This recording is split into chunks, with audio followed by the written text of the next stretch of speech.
근데 우리 주가는 미국 주가보다 걔가 너무 뒤끌려가고 있어요. 제 말이요. 예. 아, 그러니까 우리 주가를 제가 저 저는 장기적으로 명목 GDP만큼 주가도 오르는 게 정상이라고 보고 있거든요. 근데 장기적으로 명목 GDP 올라갔다 밑으로 갔다 그러는데요. 지금 명목 GDP에서 우리 주가 수준이 마이너스 35%거든요. 마이너스 35%. 예. 너무 저평가됐어요.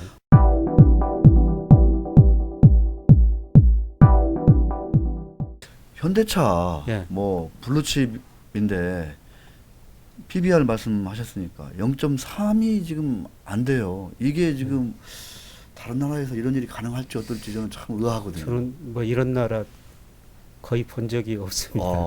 예, 주가 지나치게 저평가됐고요. 그래서 요새 저 현대차, 뭐 포스코, 삼성전자 강의 있다가 전부 취소됐는데 예. 강의하러 가면서 그 준비를 했거든요. 야, 이제 당신네 주식 사가지고 배당을 받아라. 기업 경영 활동에 있어서 예, 예. 그게 투자하다 일종의. 그렇죠. 그 당신들 그 임직원들한테 와. 그거 저 은행에다 맡기지 말고 은행에다 맡기면은 겨우 이자 1.5%도 안 줄 텐데 1% 접근해 갈 텐데 그러니까요. 이렇게 PBR이 낮았는데 더 이상 낮아질 여지도 별로 없다. 배당 뭐 한 4% 5% 보장해주고. 그렇죠. 그거는 뭐 이사회에서 땅땅땅 치면 되는 거니까. 예. 그리고 자기 주식 가지고 있으면 또 직원들도 더 열심히 일할 일하고. 예. 와. 지금- 딱이네요. 예. 그래서 배당 투자를 해야 되는데요. 음, 그래서 저 세제 측면에서도 음. 배당세를 한 1년이든지 뭐 한시적으로 그냥 팍 그냥 내려주든지 예, 없애버리든지. 없애버리든지. 예. 아, 지금 트럼프 화끈하게 하고 있잖아요. 그러니까요. 근데 제가 보니까 우리 정책하시는 분들, 하네요. 예.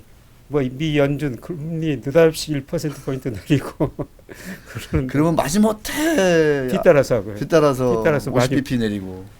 저 금리를 내리면서도요. 금리를 내리면 경기를 부양하고 자산가를 올리겠다는 그 목적이 아니에요. 근데 마지못해서 내린다고 그러니까 금리 인하 효과도 없는 것이죠. 아 정말 그 내리는 날짜도 뭐 미국은 그냥 일요일 날만 월요일 날만 해버리잖아요. 예. 다 보고 또 날짜 다 지켜가면서 또 다 음. 사전 예고하고 다 하고. 사전이고. 그것도 저 장중에 해야 되잖아요. 장중에 해가지고 과감히 우리 경기 부양 의지가 있다. 얘기해야죠. 예, 의지가 있다. 코멘트 이렇게 해야 해야죠. 돼요. 근데 장 끝나고 또 그거 하더라고요. 아 진짜 대통령이 저는 이런 때 국민 여러분 우리 예. 대한민국 우량한 주식에 예. PBR 0.5 안 되는 거 이런 주식에 배당 많이 주는 거 예.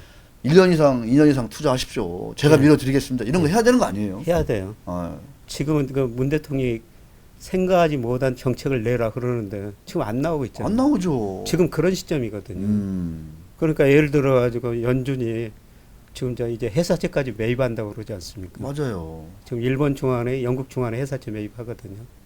야 중앙은행이 기업 채권을 사다니요. 일본 중앙은행 ETF도 사죠. 주식도 삽니다. 이런 거 우리도 해야 되지 저는 않습니까? 해야 된다고 생각해요. 네. 예. 지금은 그동안 생각지도 못한 정책 내놔야 돼요. 음, 그렇지 않으면 아까 1930년 대공황 간다 이런 말씀을 했는데 뭐 이대로 정책을 제대로 못하면은 전 네. 세계가 그렇게 갈 수도 있습니다.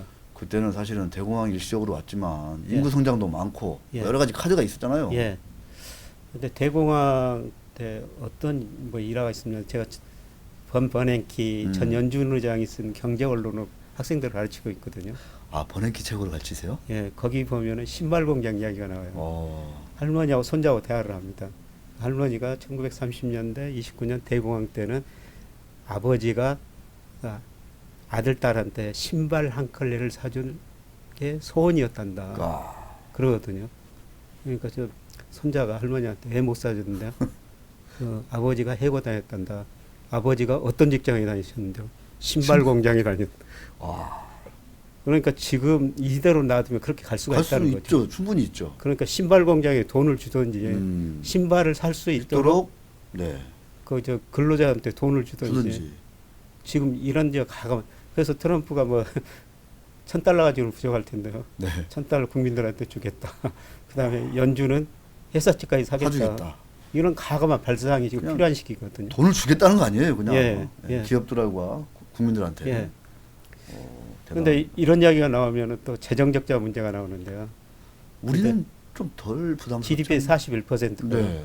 근데 결국 저 정부가 국채 발행하면 구축 효과, 금리가 올라가 소비 투자 줄는다고 그러잖아요. 네. 구축 효과 안 나타납니다. 어. 저는 저 정부가 국채 발행하면 그 돈을 국채를 누가 사줘? 은행이 사줘요. 은행이 사주고 예. 은행이 돈이 들어오면 대출을 해줘야 되는데 가계 대출, 못하죠. 예, 가계는 자금 있죠. 기업이 지금 돈을 거의 안 갖다 써요. 기업은 뭐 돈을 안 갖다 쓰고 그러면 뭐예요, 은행이 그럼? 그 돈 가지고 뭐야? 주식 별로 안 사고 채권만 엄청 채권만 삽니다. 국채만 그냥 그래서 정부가 국채 발행하면 은행이 채권 사주니까요. 금리 안 오릅니다. 전혀 걱정할 필요가 없다. 예. 그래서 저는 금리 뭐 굉장히 낮은 수준이니까 네. 일본이 90년대 브라인 빠지면서 그렇게 이야기됐거든요. 일본 정부 부채가 GDP의 230%가 넘지 않습니까? 일본 버티고 있어요. 맞아요. 금리가 국채 금리 0%니까. 그거를 다 또 국민들이 또 가지고 있다는 거 아니에요? 그럼 뭐 95%니까. 아. 우리도 지금 우리 국채 94%를 지금 우리가 가지고 있어요. 그러니까 외국인이 가지고 있으면 뭐 팔고 많이 팔고 이게 이제 넘어가면 문제가 될 수 있지만, 되는데 94%는 우리가 가지고 있고요. 충분히 컨트롤 가능하다. 예, 그 국채를 누가 삽니까? 돈 있는 분들이 사죠. 그렇죠. 그 돈 있는 분들이 나중에 그 국채를 자손한테 물려주거든요. 야 대대손손. 대대손. 그러니까요. 저는 지금 정부가 너무 크게 재정적자 지금 이 수준의 재정적자 생각하지 말고 그러니까 자신감이 필요한 것 같아요. 네, 자신감을 불러줘야 돼요. 예. 옛날에 그 뉴딜 그러니까 대공황 당시에 미국 대통령 선거 때 예. 어떤 후보가 그랬다는 거 아니에요. 루즈벨트가 그랬나 보다 그때 예. 당선됐는데 우리한테 가장 필요한 거는 지금 우리 사회 뭐 우리 주변에 팽배한 두려움을 극복하는 예, 것이다. 예. 뭐 이런 얘기했다고 하더라고요. 그렇죠. 그것 때문에 뭐 큰 인기를 예. 얻었다고도 하는데 예.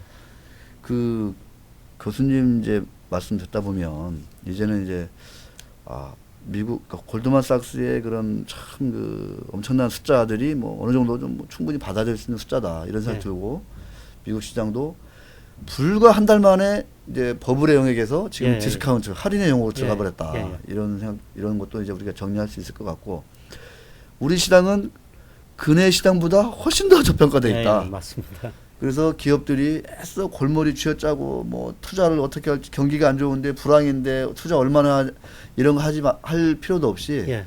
그냥 자사주 사고 직원들한테 주식 사라고 해가지고 배당 좀 적절하게 주고 예. 이런 게 오히려 좋은 투자일 수도 예. 있다.